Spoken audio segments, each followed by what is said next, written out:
With spring on the horizon and the rivers closed, it's at this time of year that I start to turn my attention to fishing on canals, which are great fun for targeting all predatory fish species.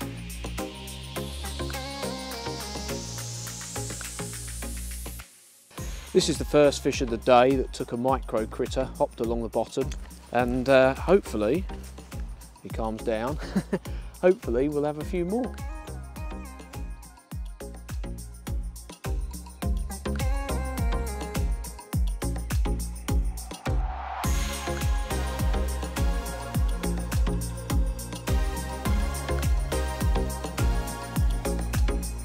Canals vary greatly in size. This is the Grand Union Canal, which is stereotypical of most canals that crisscross England.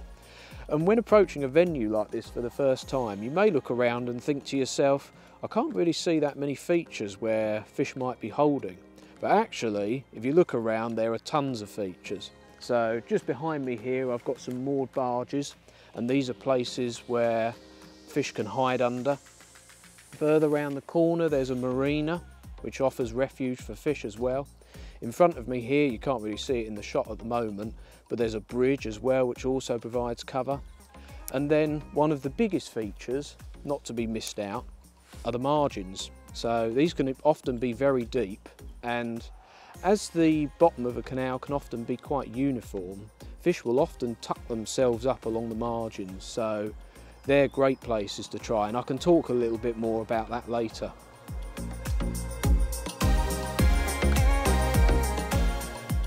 I seem to be catching a lot of sticks today rather than fish, and I think that's probably something to do with the amount of storms that we've had this winter that have blown branches and other debris into the canal. So I've decided to change from a normal jig head to fishing a chub rig. So I've clipped on a 2 gram chub weight, and the nice thing is it's a very light weight. So when I cast to structure such as moored barges, that's going to give the spiky shad a really nice slow fall rate. So any fish that are hopefully hiding underneath these moored barges will have plenty of time to see the lure as it's falling to the bottom.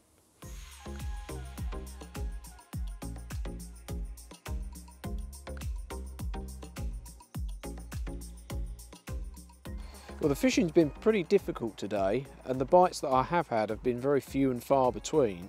But that was definitely a bite. My spiky shad has come back with no tail, and we're in quite a nice area at the moment of wide water, and I've seen a few baitfish topping, so I'm quite confident that there are some fish here.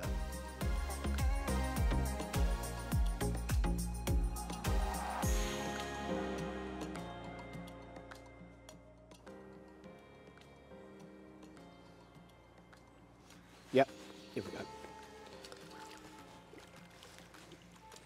Wow, that is the smallest zander I've caught for a very long time. Wow. Well, it's not been an easy day's fishing so far. I've had the odd little tap here and there, and I've just changed to a Ned rig actually and lost a fish on it. So I had a couple more casts with the Ned rig and then decided that I'd switch to a drop shot, and I've really scaled down. I've switched to a micro tiddler fast, and I've reduced the length of the distance between the hook and the drop weight, so it's down to about 4 inches. So I'm fishing really slow and subtle, and it's finally paid off with this tiny zander. So I hope there's a few more down there, and maybe even one big enough to eat this.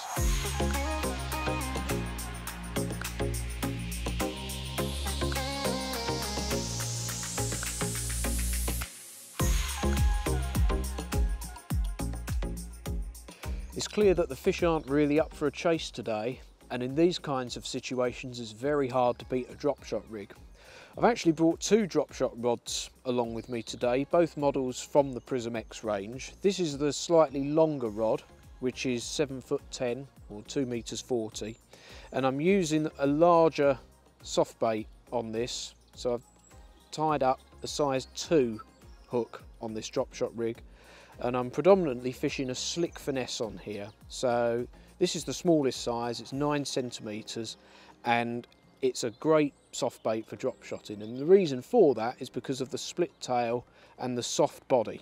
So It's a very simple rig to fish, and all I've been doing is just casting it out, letting it hit the bottom, keeping the rod tip up and just very slowly dragging it back. And that weight bumping along the bottom is enough to bring that soft bait to life and give the slick finesse, just the most subtle little movements, but it's the kind of lure that can switch inactive fish on. You don't have to drag it back fast. I'm just trying to drag it back as slow as I possibly can, but making sure I can feel that weight bumping along the bottom. I'm fishing very light because it's only a shallow canal. My drop weight's only 3 grams, and that's enough to keep contact with the bottom.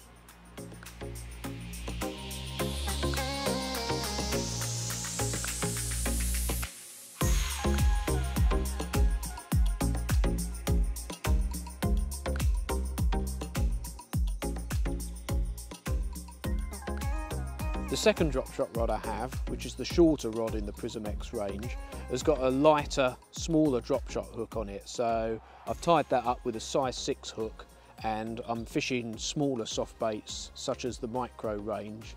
I caught a Zander earlier on the micro tiddler fast, and you can also use some of the UV floating creatures on it as well, such as the swing ball, and there you go, we've got a fish.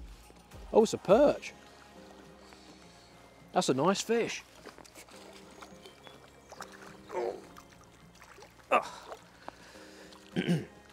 So yeah, it just seems to be that, you know, we've tried shads, creature baits, Ned rigs, crankbaits, and they don't seem to be really working, but a change to the drop shot rig has certainly paid off.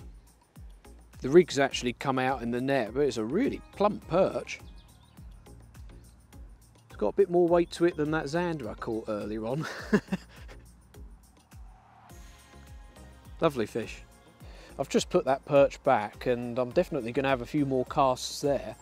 But getting back to what I was saying, yeah, the second rod, which is the shorter model in the Prism X range, is set up with a lighter drop shot rig with a smaller hook on it. So I've been predominantly using the micro tiddler fast on it today, but you can use all of the soft baits in the micro soft bait range, and also some of the UV floating creatures as well.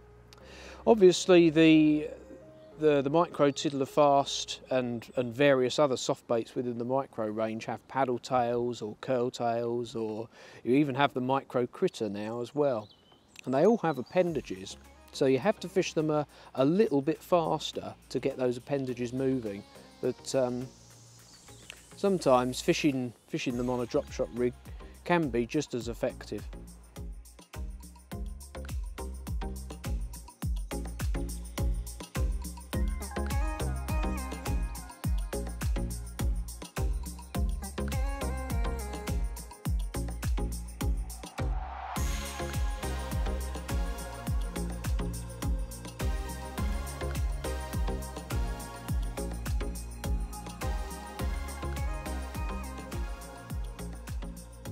The other outfit that I've been using is a bit more versatile and allows me to fish a number of different tactics, whether that's hopping a soft bait along the bottom, crankbaits or small spinnerbaits. And this is the TR Finesse Game rod. It's 6'11" and it casts 3 to 14 grams, so it has a nice casting weight for fishing canals of this size, and that's because it's got a bit more power to it for fishing crankbaits and spinnerbaits if I'd like the option of switching to one of those types of lures instead. But it's also got a sensitive enough tip so that if I'm fishing with light jig heads, like 3 grams, which is what I'm using at the moment, then the tip is soft enough to enable me to detect those bites.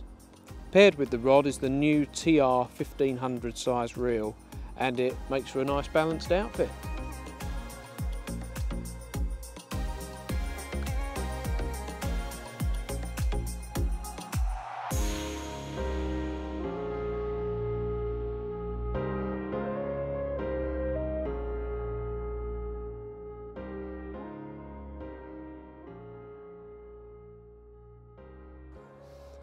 When exploring a canal for the first time, it's definitely worth bringing along a selection of soft baits with you. They all work: shads, split tails, creature baits are especially effective, as the Grand Union Canal especially has an abundance of signal crayfish. But probably the most important thing is when you rig a soft bait onto a jig head, to fish it on as light a jig head as possible.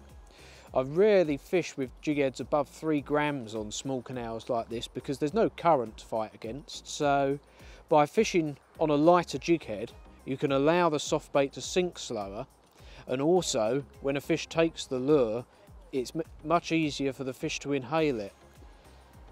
So I only really fish heavier when it's windy.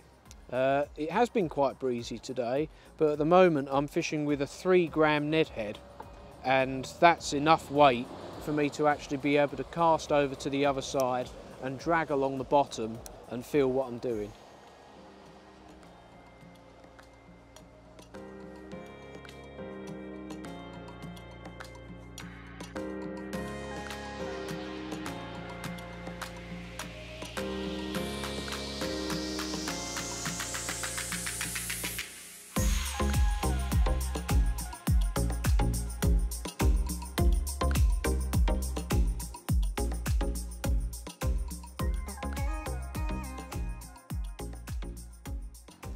Another type of lure that I haven't really used much today, but is a great searching lure and is often overlooked on canals, is a spinnerbait.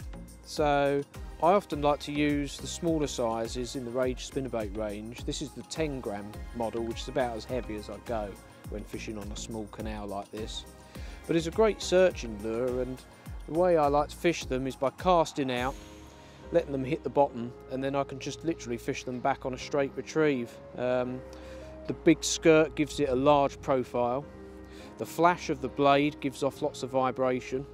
And then also you can rig it with a soft plastic trailer. In this case I've rigged it with a 7 centimetre Zander Pro Shad to give it even more movement.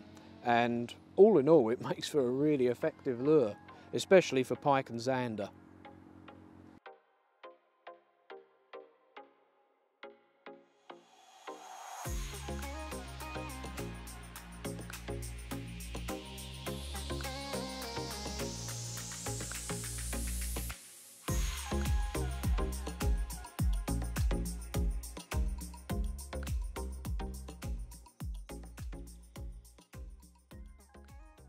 Using the slick finesse for a little while, but I haven't had any bites on it for a little while now, so I've just tied on a slightly lighter drop shot rig with a smaller hook. So I've gone down from a size 2 to a size 4 and rigged on a UV floating creature swing ball. So rather than a PVC plastic, this is TPE, so it floats, so it's got a bit more buoyancy to it. And I've decided to change colour to pink as well, which really stands out well in the coloured water.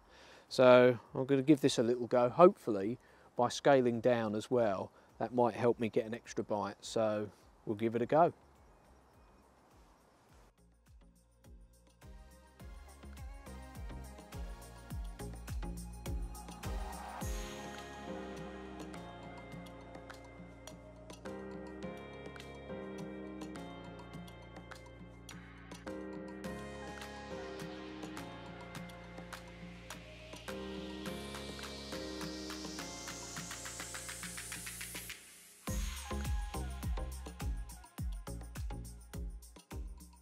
It's great to round off the day, or a difficult day's fishing, with a nice chunky perch like this.